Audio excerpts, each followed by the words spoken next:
दोस्तों कहानी शुरू होती है और हमें एक स्कूल का सीन दिखाया जाता है जहाँ पर कुछ स्टूडेंट्स मिलकर एक प्ले कर रहे थे। तभी वहाँ पर एक टीचर एक लड़की की ड्रेस लेकर आती है और कहती है कि मेरे पास प्रिंसेस की ड्रेस तो है लेकिन प्रिंसेस नहीं है। लेकिन तभी वहाँ पर बैठा एक लड़का जिसका नाम धातु रोग होता है, वो कहता है कि मैं प्रिंसेस बनना चाहता हूँ। जिसके बाद जैसे ही वो लड़का उस ड्रेस को पहनकर स्टेज पर जाता है, वहाँ पर बैठे सभी लोग उसका मजाक उड़ाने लगते हैं। अब वहाँ पर धातु रोग की इतनी बेइज्जती हो चुकी थी कि वो इस बात को जिंदगी भर तक भूल नहीं पाता। तभी सीन यहाँ पर शिफ्ट होता है और हम देखते हैं कि इस घटना के बाद से धातु रोग पूरी तरह बदल चुका है। उसे पता चलता है कि लड़का और लड़की अलग अलग होते हैं। लड़के लड़कियों वाले कपड़े नहीं पहन सकते और न ही उनके पास लड़कियों जैसी गुफा होती है। हम देखते हैं कि धातु रोग अब बड़ा हो चुका है और वो एक बुक पब्लिशर बन चुका है। हमें बताया जाता है कि धातु रोग अपने बचपन की घटना से इस तरह बदल चुका है कि वो अब लड़कियों को कुछ नहीं समझता। उसके मुताबिक लड़के लड़कियों से ज्यादा सुपीरियर होते हैं। तभी वहाँ पर बैठी एक लड़की धातु रोग से एक किताब के बारे में बात करने लगती है जो कि वो लड़कियों के ऊपर लिखना चाहती थी। तभी धातु रोग उसे कहता है कि लड़कियों के बारे में लिखकर तुम क्या ही उखाड़ लोगी, वैसे भी लास्ट में जाकर उन्हें हमारे लिए घोड़ी ही बनना है। और ये बोलकर वो वहाँ से चला जाता है। फिर वो वहाँ से एक बुक शॉप में जाता है और अपने एक दोस्त से मिलता है जिसका नाम होता है टोना टोटका। इसी दौरान धातु रोग की मुलाकात वहाँ पर एक लड़की से होती है जिसका नाम गरम जवानी होता है। दरअसल गरम जवानी टोना टोटका की सेक्रेटरी होती है, लेकिन धातु रोग को उसकी लेनी ही थी, इसलिए वो उस पर लाइन मारना शुरू कर देता है। पर गरम जवानी को उसमें बिल्कुल भी इंटरेस्ट नहीं था, इसलिए वो वहाँ से चली जाती है। तभी टोना टोटका उसके पास आता है और उसे कहता है कि लड़ी के वो मेरी सेक्रेटरी है। इस पर धातु रोग उसे कहता है तो भाई क्या हुआ, दिन में तू उसकी ले लेना, रात को मैं ले लूंगा। इसके बाद वो दोनों बाहर आ जाते हैं और धातु रोग आज की रात रंगीन करने के लिए जुगाड़ ढूंढने लगता है। लेकिन तभी वो एक खंबे से टकरा जाता है और थोड़ी देर के लिए बेहोश हो जाता है। फिर कुछ देर बाद जब उसकी आंखें खुलती है तो वो देखता है कि वहाँ पर एक औरत उसके बारे में पूछ रही होती है कि ये अब कैसा है और इसको कोई हेल्प चाहिए क्या। और वहीं उसका फ्रेंड टोना टोटका लड़कियों की जैसे उसकी चिंता कर रहा होता है। फिर जब वो उठकर खड़ा होता है तो वो देखता है कि टोना टोटका की ड्रेस एकदम बदल चुकी है और वो उससे लड़कियों की तरह बातें करने लगता है। धातु रोग को ये देखकर थोड़ा अजीब लगता है, लेकिन फिर वो उसे इग्नोर कर देता है। इसके बाद वो घर पहुंचकर टीवी चालू करता है तो वो देखता है कि वहाँ पर सारी बातें लड़कियों के बारे में ही हो रही थी। जिसके बाद वो टीवी बंद करके सो जाता है। फिर अगले दिन जब वो सोकर उठता है तो वो देखता है कि उसकी अलमारी में सारे कपड़े लड़कियों जैसे हैं। अब ये देखकर उसे कुछ समझ नहीं आ रहा था कि ये सब हो क्या रहा है। जिसके बाद वो नॉर्मल से कपड़े पहनकर ऑफिस जाने लगता है। तभी रास्ते में उसे एक लड़की छेड़ने लगती है, जिसे देखकर धातु रोग सोचता है कि बहन आज रात को तो इसे ही लपेटूंगा। इसके बाद धातु रोग अपने ऑफिस पहुंच जाता है और वहां आकर वो देखता है कि हर जगह सिर्फ लड़कियां ही काम कर रही थीं। तभी वहां पर उसकी बॉस बिल्लो रानी आती है और ये वही लड़की है जिसका कहानी की शुरुआत में ये मजाक उड़ा रहा था। अब बिल्लो रानी उसे उसका काम समझाने लगती है, जिसको देखकर धातु रोग को गुस्सा आ जाता है और वो उसे कहता है कि बहन जो तेरी औकाती क्या है जो तू मुझे काम सिखाएगी। वो उस पर काफी भड़कता है, लेकिन बिल्लो रानी उसकी इन बातों पर बिल्कुल भी रिएक्ट नहीं करती और उसे कहती है कि मैं तुम्हें पसंद करती हूँ। जिसके बाद वो उससे नीचे जाकर उसकी गुफा चाटने को कहती है। लेकिन फिर जब धातु रोग जैसे ही नीचे उसके पास जाता है तभी उसके पैरों पर घने बालों को देखकर उसकी फटकर 464 हो जाती है। इसी दौरान वहाँ पर एक आदमी कॉफी देने आता है जो कि इस ऑफिस में मेड का काम करता था। अब क्योंकि धातु रोग के दिमाग का बोझ हो चुका था, इसलिए वो अपनी जॉब छोड़कर वहाँ से चला जाता है। फिर वो वहाँ से एक कैफे में पहुँचता है जहाँ पर वो काम करने वाली एक लड़की को देखता है जो कि एक आदमी को गालियां दे रही थी। अब ये सब देखकर धातु रोग को फिर से कुछ समझ नहीं आता कि आखिर ये सब हो क्या रहा है। जिसके बाद वो वहाँ से भागकर अपने मॉम डैड से मिलने उनके घर आ जाता है। लेकिन वहाँ जाकर भी वो यही देखता है कि उसकी मॉम वाला काम उसके डैड कर रहे थे और उसके डैड वाला काम उसकी मॉम कर रही थी। अब ये देखकर वो समझ जाता है कि वो एक ऐसी पैरेलल दुनिया में आ चुका है जहाँ पर आदमियों की जगह औरतों ने ले ली है और औरतों की जगह आदमियों ने। अब ये देखकर वो वापस उसी खंबे के पास जाकर सब कुछ नॉर्मल करने की कोशिश करता है, लेकिन इस बार वो खंबा उसका साथ नहीं देता और वो इसी दुनिया में फंस जाता है। इसके बाद वो एक बार में अपनी एक दोस्त से मिलने जाता है, लेकिन वहाँ जाकर वो देखता है कि वहाँ पर औरतों की जगह आदमी नाच रहे होते हैं। और वहीं ये जो अपनी दोस्त से मिलने आया था वो भी उस पर लाइन मारने की कोशिश कर रही होती है, जैसे कि नॉर्मली आदमी औरतों पर करते हैं। अब धातु रोग को बाकी चीजें तो काफी अजीब लग रही थी, लेकिन उसे ये बात बहुत अच्छी लगती है कि औरतें उसे लाइन दे रही हैं और उसके लिए घोड़ी बनने को भी तैयार हैं। इसके बाद वो लड़की धातु रोग को बजाने के लिए उसे अपने घर ले जाती है। लेकिन फिर जैसे ही वो उसकी शर्ट उतारती है तभी उसकी छाती के बालों को देखकर तौबा तौबा तौबा, थारा मूड खराब कर दिया।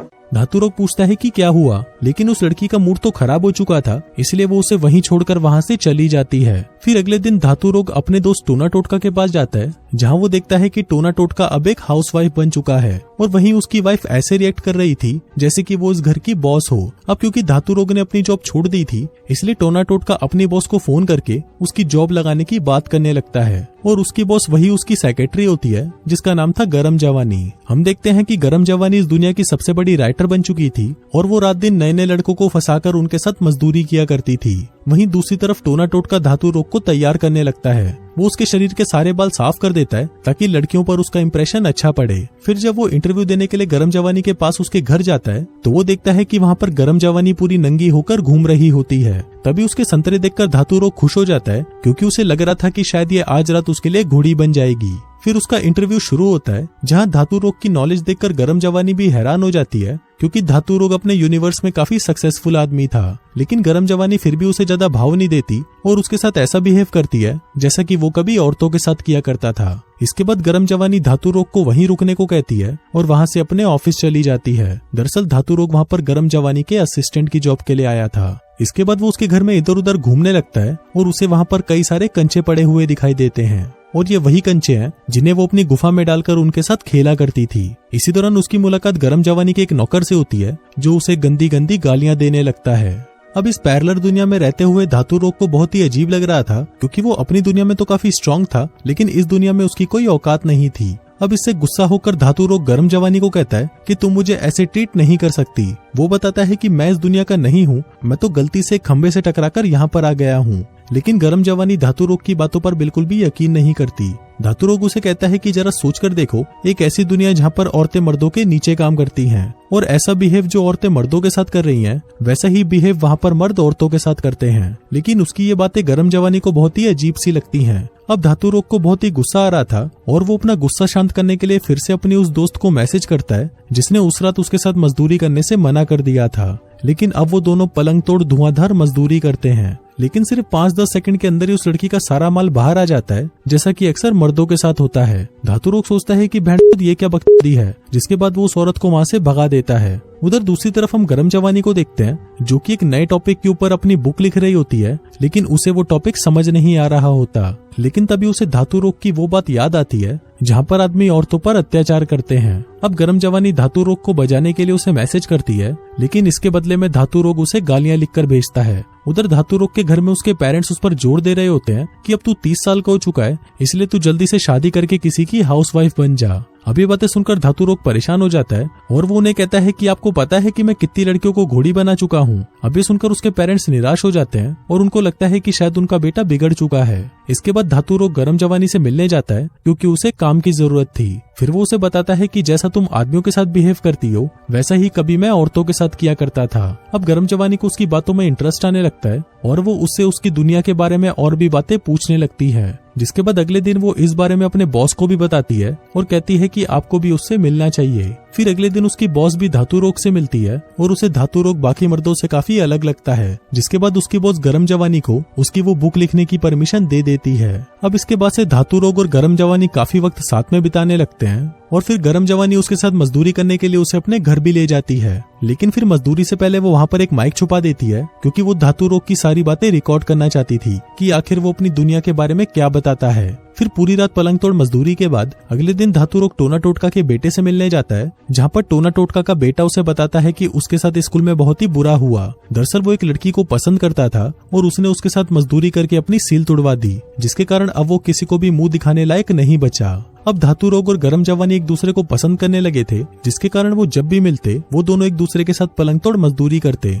लेकिन धातु रोग को ये पता नहीं था कि गरम जवानी सिर्फ उसका फायदा उठा रही है। लेकिन अब गरम जवानी को भी ये सब करते हुए काफी बुरा लग रहा था। उस रात गरम जवानी अपनी बुक भी कंप्लीट कर लेती है लेकिन उसे धातु रोग को लेकर काफी बुरा लग रहा था इसलिए वो सीधा अपने बॉस को फोन लगाती है और कहती है कि मैं ये बुक पब्लिश नहीं कर सकती। जिसके बाद वो उसे गालियां देकर फोन काट देती है। इसके बाद अगले दिन वो धातु रोग से मिलने जाती है और उसके साथ वैसा ही बिहेव करती है जैसा धातु रोग हमेशा से चाहता था। लेकिन तभी धातु रोग मौका देखकर गरम जवानी से पूछ ही लेता है कि क्या वो उससे शादी करना चाहेगी और गरम जवानी भी यहाँ पर मान जाती है। इसके बाद धातु रोग ये बात अपनी फैमिली को बताता है और उसकी फैमिली को भी ये सुनकर बहुत ही अच्छा लगता है। फिर अगले दिन टोना टोटका धातु रोग को एक मोर्चे में लेके जाता है जहाँ पर कई मर्द औरतों के साथ बराबरी के अधिकार पर आवाज उठा रहे थे।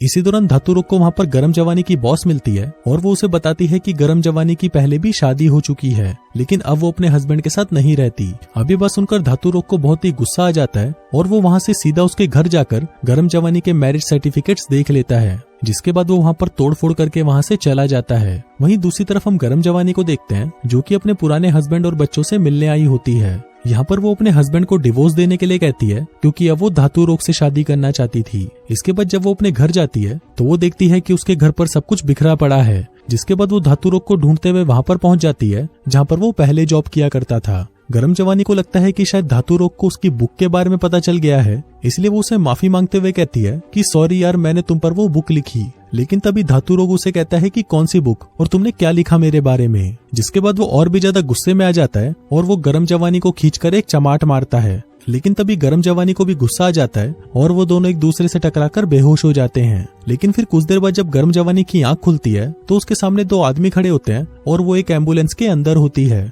वो आदमी उसे कहते हैं कि आपको हॉस्पिटल ले जाना होगा, लेकिन तभी गरम जवानी उस एम्बुलेंस से बाहर आ जाती है। वो देखती है कि यहाँ पर सब कुछ चेंज हो चुका है और वो उसी दुनिया में पहुंच चुकी है जिसके बारे में धातु रोग ने उसे बताया था। अब उसे पहले तो धातु रोग की बातों पर यकीन नहीं था, लेकिन जब वो वहाँ पर औरतों को मर्दों के बराबर अधिकार के लिए लड़ते हुए देखती है तो वो समझ जाती है कि धातु रोग की बात बिल्कुल सही थी। तभी उसकी नजर वहाँ पर धातु रोग पर पड़ती है, जो कि उसे आवाज लगाकर अपने पास बुलाता है। और इसी के साथ ही ये कहानी यहीं खत्म हो जाती है।